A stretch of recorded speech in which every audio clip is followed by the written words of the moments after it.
Welcome to Section 8, Forms. You've made it to the end. Please turn to the tab labeled 8. Instead of taking you page by page through the forms, I'm going to highlight those most relevant to your work, the ones that you're going to use most often. I will also note some of the ones that are important but may be used less frequently.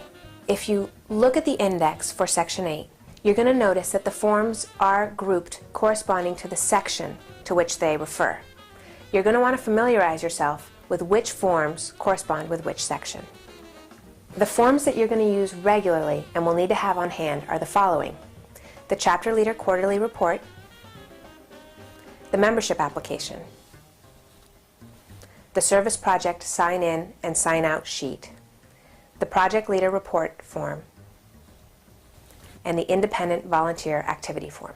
Every quarter, you will be asked to fill out the Quarterly Chapter Leader Report Form.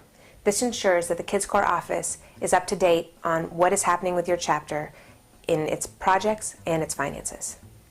Please remember that every member of your chapter must complete and submit, either online or through paper, the membership application form. It's also extremely critical that at every project, each member fills out the sign-in and the sign-out portion of the sign-in and sign-out sheet. The Project Leader Report form should be filled out following every service project so that Kids Korps can ensure that we are offering high-quality service project opportunities for our members. Lastly, one of the forms that all your chapter members should be familiar with, because they will want to use it often, is the Independent Volunteer Activity Form. This is the form that they will fill out and submit if they are volunteering for any projects outside of those offered through Kids Korps USA. Additional forms that you need to be familiar with but that you're going to use less frequently include the following.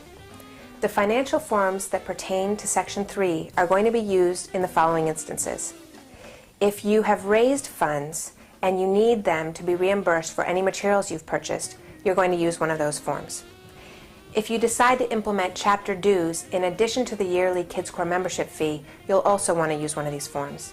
And lastly, if you decide to host a fundraiser, you'll want to submit a form to the Kids Korps USA office and discuss your idea with us further. As I mentioned earlier in the training, you may have members that would like to participate but who cannot cover the membership fee.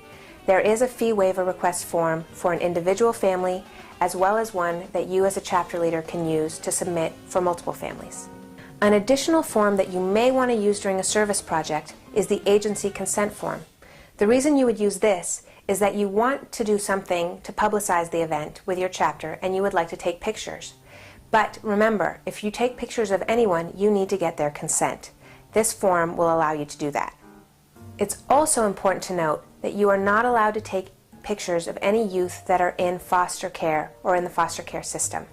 This is to ensure their safety and their privacy.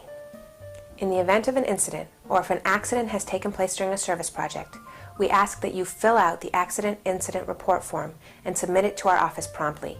Kids Korps wants to make sure that we can respond to the needs of our volunteers in a timely manner if an incident or an accident has occurred. Lastly, if your youth volunteers are planning to visit either a senior home or perhaps a setting where there's going to be other children and they're unsure of how they're going to interact with those individuals, we have 2 forms located at the back that are actually not forms but questionnaires. Your youth can use these questionnaires to interview either the seniors or the youth that they're interacting with to get to know them a little bit better. This is a great icebreaker for your youth so that they feel more comfortable in their service project setting. This concludes the Kids Korps USA Chapter Leader Training. Thank you for participating in this with me. If you have any questions about any material covered in this training, please don't hesitate to contact our Kids Korps USA office. Also remember to fill out the questionnaire for this training located in the Chapter Leader website. We look forward to working with you and can't wait to serve our community together.